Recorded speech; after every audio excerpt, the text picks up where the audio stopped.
नमस्कार, मैं डॉक्टर सरवण सैनी। आज इस वीडियो में अपन पढ़ेंगे भारत में राष्ट्रवाद के उदय के कारण। भारत में राष्ट्रवाद का उदय भारत के इतिहास की एक बड़ी और महत्वपूर्ण घटना है, वो मानी जाती है। अंग्रेजों से आने से पूर्व भारत एक इतना बड़ा राष्ट्र नहीं था। यहाँ राजनीतिक एकता का अभाव था। यहाँ एक राष्ट्र के स्थान पर अनेक सैकड़ों राज्य थे। 1600 में ईस्ट इंडिया कंपनी भारत में व्यापार करने के लिए आई, लेकिन यहाँ की जो राजनीतिक परिस्थितियों का लाभ उठाकर ईस्ट इंडिया कंपनी ने भारत पर अपना शासन स्थापित कर लिया। और चूंकि ईस्ट इंडिया कंपनी एक व्यापारिक कंपनी थी जो केवल लाभ कमाने के लिए भारत में आई थी, इसलिए उसने व्यापारिक दृष्टिकोण से भारत पर शासन किया, जिसके परिणाम स्वरूप भारत में जो है आर्थिक स्थिति है वो अत्यंत दयनीय हो गई। गरीबी फैल गई, बेरोजगारी फैल गई, देश के उद्योग धंधे चौपट हो गए, कृषि व्यवस्था चौपट हो गई, जिससे आक्रोशित होकर भारतीय लोगों ने पहली बार 1857 में जो है अंग्रेज़ों के खिलाफ एक संगठित क्रांति है वो की। और ये 1857 की क्रांति के बाद ही भारत में राष्ट्रवाद के उदय की प्रक्रिया है वो प्रारंभ है वो हुई।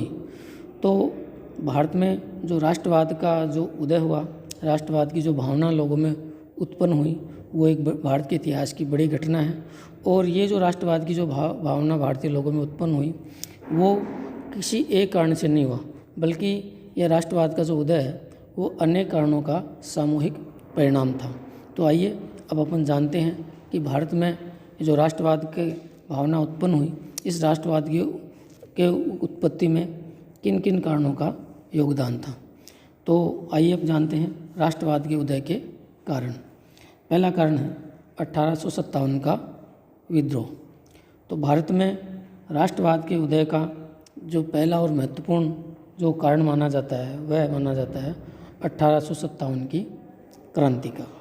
ईस्ट इंडिया कंपनी ने व्यापारिक दृष्टिकोण से जो है भारत पर शासन किया, भारतीयों का भयंकर शोषण किया, जिससे असंतुष्ट होकर जो है भारतीयों ने पहली संगठित क्रांति जो है 1857 में की। यद्यपि यह क्रांति सफल नहीं हो पाई, लेकिन अंग्रेज़ों ने इस क्रांति को दबाने के लिए जिन अमानवीय तरीकों को अपनाया, उनके परिणाम स्वरूप भारतीयों में असंतोष उत्पन्न हुआ और यहीं से भारतीयों में राष्ट्रवाद के भाव है वो उत्पन्न होने लगे। भारत में राष्ट्रवाद के उदय का जो दूसरा कारण है वो माना जाता है भारत में राजनीतिक एकता को। अंग्रेज़ों के आने से पूर्व भारत में राजनीतिक एकता का अभाव था। भारत एक राष्ट्र नहीं था, बल्कि यहाँ अनेक राज्य वो हुआ करते थे।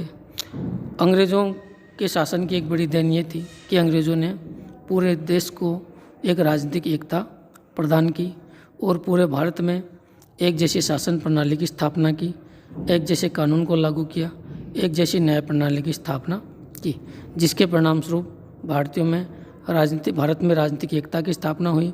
और इस राजनीतिक एकता ने भारत में राष्ट्रवाद के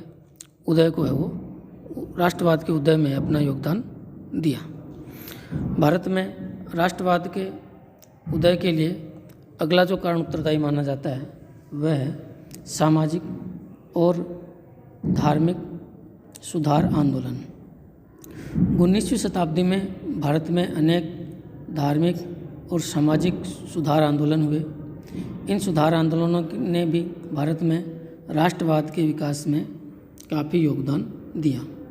इस युग में स्वामी दयानंद सरस्वती, राजा राममोहन राय, स्वामी विवेकानंद, एनी बेसेंट जैसे अनेक समाज सुधारकों ने भारतीयों को भारत की महानता को समझाने का प्रयास किया और भारतीयों में आत्मगौरव की अनुभूति करने का प्रयास किया, जिसके परिणाम स्वरूप भारतीयों में राष्ट्रीय जागृति उत्पन्न हुई और यहीं से भारतीयों में राष्ट्रीयता की भावना का विकास होना प्रारंभ हुआ। भारत में राष्ट्रवाद के उदय का अगला कारण जो उत्तरदायी माना जाता है वह होता है पश्चिमी शिक्षा का प्रभाव। अंग्रेज़ों ने भारत में अपने राष्ट्रवादी हितों को पूरा करने के लिए पश्चिमी शिक्षा पद्धति को लागू किया, लेकिन इस पश्चिमी शिक्षा पद्धति ने भी भारत में राष्ट्रवाद के उदय में योगदान दिया। पश्चिमी शिक्षा से भारतीय लोग हैं वो पश्चिमी ज्ञान विज्ञान के संपर्क में आए, पश्चिमी दार्शनिकों के संपर्क में आए और भारतीयों में स्वतंत्रता, राष्ट्रीयता और स्वराज्य की भावना का इससे विकास हुआ। अंग्रेजी भाषा के ज्ञान के कारण भारतीयों को विदेशी स्वतंत्रता आंदोलनों का ज्ञान हुआ। इन सभी कारणों से भारत में राष्ट्रवाद का विकास हुआ। भारत में राष्ट्रवाद के उदय के लिए जो अगला कारण उत्तरदायी माना जाता है वह है भारतीयों का विदेश गमन। 19वीं शताब्दी में अनेक भारतीय हैं वो उच्च शिक्षा प्राप्त करने के लिए विदेशों में गए और वहाँ विदेशों में उन्होंने लोकतंत्र और संवैधानिक शासन को देखा। विदेशों में उन्होंने स्वतंत्रता, समानता और बंधुत्व का पाठ सीखा और जब वो भारत में आए तो अपेक्षा की कि भारत में भी इसी तरह का लोकतांत्रिक और संवैधानिक शासन स्थापित हो, भारत में भी सबको समानता और स्वतंत्रता के अधिकार प्राप्त हो। तो इस प्रकार जो भारतीय विदेश जाकर आए उसके परिणाम स्वरूप भी भारत में जो राष्ट्रवाद का जो भाव है वो विकसित है वो हुआ। भारत में राष्ट्रवाद के उदय के लिए जो उत्तरदायी अगला कारण है ऐतिहासिक अनुसंधान। ऐतिहासिक अनुसंधानों का भी भारत में राष्ट्रीय आंदोलन के उदय के लिए उत्तरदायी माना जाता है। 19वीं सदी में अनेक देशी और विदेशी इतिहासकारों ने भारतीय इतिहास का अनुसंधान किया और अनुसंधान में यह पाया कि भारतीय सभ्यता किसी भी दृष्टि से यूरोपीय सभ्यता से हीन नहीं है, बल्कि भारतीय सभ्यता यूरोपीय संस्कृति से श्रेष्ठ है। इसके परिणाम स्वरूप भारतीयों में अपनी प्राचीन सभ्यता और संस्कृति के प्रति गौरव का भाव उत्पन्न हुआ। भारतीयों में आत्मसम्मान की अनुभूति है वो हुई। तो इस प्रकार ऐतिहासिक अनुसंधानों ने भी भारत में राष्ट्रवाद के उदय में अपना योगदान दिया है। भारत में राष्ट्रवाद के उदय के लिए अगला कारण उत्तरदायी माना जाता है वह है समाचार पत्रों का विकास।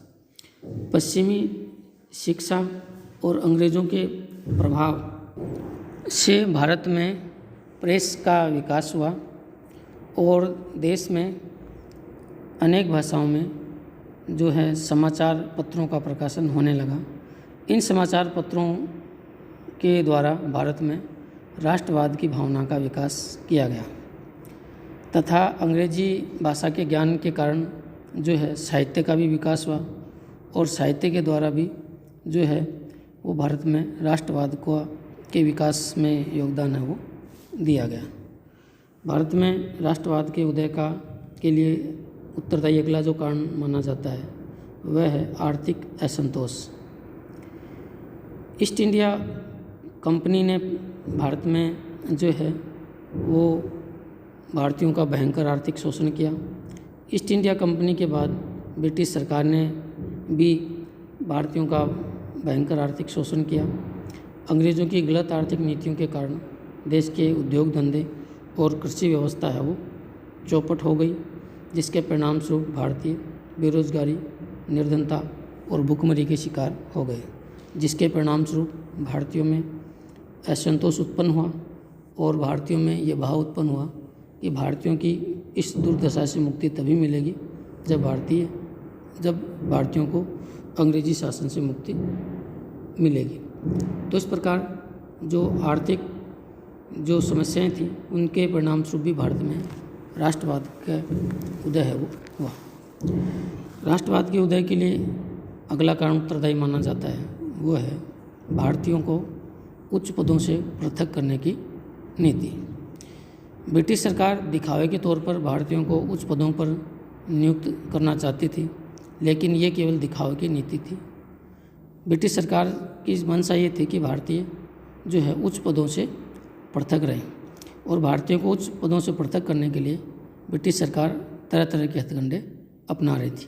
जैसे उच्च पदों पर भर्ती के लिए जो IAS की परीक्षा होती थी वो अंग्रेजी माध्यम में होती थी, ताकि भारतीय हैं वो उस परीक्षा को पास नहीं कर सके। इसके अलावा जो भर्ती परीक्षा होती थी वो लंदन में ली जाती थी, ताकि भारतीय वहाँ तक नहीं पहुँच सके। इसके अलावा जो भर्ती की जो न्यूनतम आयु सीमा थी वो 21 वर्ष से घटाकर 18 वर्ष कर दी गई, ताकि भारतीय जो है उस परीक्षा में जो है शामिल न हो सके। इसके अलावा भी जो है सुरेंद्र नाथ बनर्जी, अरविंद घोष जैसे लोगों ने इस परीक्षा को सफल करने के बावजूद भी उन्हें केवल घुड़सवारी नहीं आने के बहाना बनाकर इसमें प्रवेश से वंचित है वो कर दिए गए। तो इस प्रकार जो भारतीयों को ब्रिटिश सरकार जो उस पदों से वंचित करने की नीति अपना रही थी, इसके परिणामस्वरूप भी शिक्षित भारतीयों में असंतोष है वो उत्पन्न हुआ। राष्ट्रवाद के उदय का एक कारण जातिगत भेदभाव को भी माना जाता है। अंग्रेज भारतीयों के साथ जातिगत भेदभाव करते थे, भारतीयों के साथ हीनता का व्यवहार करते थे, भारतीयों के साथ अपमानजनक व्यवहार करते थे। वे भारतीयों को काले आदमी, आधे वनमानुस और जंगली कहकर भारतीयों का उपहास है वो उड़ाया करते थे। अंग्रेज़ों की ये जातिगत भेदभाव की नीति थी। इसके परिणामस्वरूप भी अंग्रेज़ों के खिलाफ भारतीयों में असंतोष है वो उत्पन्न हुआ। भारत में राष्ट्रवाद के उदय के लिए जो अगला कारण उत्तरदायी माना जाता है वह है यातायात और संचार के साधनों का विकास। अंग्रेज़ों ने भारत पर अपने साम्राज्य की पकड़ को मजबूत करने के लिए यहाँ पर संचार और यातायात के साधनों का विकास किया। इनके विकास का भारतीयों पर भी प्रभाव पड़ा। यातायात और संचार के साधनों के विकास से भारतीयों का आपस में मेल जोल बढ़ा, विचारों का आदान प्रदान हुआ। इसके परिणामस्वरूप भी भारत में राष्ट्रवाद के विकास को योगदान मिला। अगला कारण है विदेशी स्वतंत्रता संग्रामों का प्रभाव। तात्कालीन परिस्थितियों में दुनिया के अन्य देशों में जैसे इटली है, जर्मनी है, सोमानिया है, सर्बिया है आदि देशों के लोगों ने अपनी स्वतंत्रता की लड़ाई लड़ी, जिसका प्रभाव भारतीयों पर भी पड़ा। इन विदेशी स्वतंत्रता आंदोलनों ने भारतीयों को भी अपनी स्वतंत्रता के लिए संघर्ष करने के लिए प्रेरित है वो किया। राष्ट्रवाद के उदय के लिए अगला जो कारण उत्तरदायी माना जाता है वो बताया जाता है लॉर्ड लिटन की दमनकारी नीतियाँ। 1876 से 1880 के बीच में भारत का गवर्नर जनरल जो है लॉर्ड लिटन रहा। लॉर्ड लिटन ने भारतीयों के प्रति जो दमनकारी नीतियाँ अपनाई उसके कारण भी भारतीयों में असंतोष उत्पन्न हुआ। लॉर्ड लिटन ने अनेक गलत नीतियाँ भारतीयों के प्रति अपनाई, जैसे उनकी नीतियों से भारत का सूती वस्त्र उद्योग है वो नष्ट हो गया। IAS की परीक्षा की जो न्यूनतम आयु सीमा है वो 21 से घटाकर 19 कर दी गई। 1877 में जब भारत में भयंकर अकाल पड़ा था उस समय उसने दिल्ली में राज दरबार पर लाखों रुपए खर्च किए। भारतीय समाचार पत्रों पर प्रतिबंध है वो लगा दिए। शस्त्र अधिनियम लागू करके भारतीयों को शस्त्र रखने के अधिकार से वंचित कर दिया। तो इस प्रकार लॉर्ड लिटन ने भारतीयों के प्रति जो दमनकारी नीतियाँ अपनाई उनके कारण भारतीयों का ब्रिटिश शासन के खिलाफ आक्रोश है वो चरम पर पहुंचा। भारत में राष्ट्रवाद के उदय के लिए एक उत्तरदायी कारण माना जाता है इल्बर्ट बिल विवाद को। इल्बर्ट बिल विवाद क्या था? इल्बर्ट बिल विवाद ये था कि 1883 में तत्कालीन गवर्नर जनरल जो थे लॉर्ड रिबन थे, उन्होंने वो एक संसद में कानून लेकर आए, उसका नाम इल्बर्ट बिल था। इस इल्बर्ट बिल में ये प्रावधान था कि कोई भी भारतीय न्यायाधीश अंग्रेज अपराधियों का मुकदमे की सुनवाई करने का अधिकार इस कानून के द्वारा दिया जाना प्रस्तावित था। ये बिल जब लाया गया तो इस बिल का अंग्रेज़ों ने संगठित विरोध किया। अंग्रेज़ों का मानना था कि कोई भारतीय जो है, भारतीय न्यायाधीश है, वो अंग्रेज अपराधियों का मुकदमा क्यों सुन सकता है। ये जो विवाद उत्पन्न हुआ, इस विवाद से भारतीयों में ये भावना तो स्पष्ट हो गई कि अंग्रेज़ों में किस तरह से जातीय श्रेष्ठता का भाव निहित है। एक अंग्रेज अपराधी भी अपने आप को भारतीय न्यायाधीश से श्रेष्ठ है वो मानता है। तो इससे ये जो इल्बर्ट बिल विवाद हुआ, इससे अंग्रेज़ों की जातिगत भेदभाव की जो नीति है वो जो है स्पष्ट है वो हो गई। तो ये वो सारे कारण हैं जिन्होंने भारत में राष्ट्रीयता की भावना, राष्ट्रवाद की भावना की उत्पत्ति में अपना सामूहिक योगदान है वो दिया है। धन्यवाद।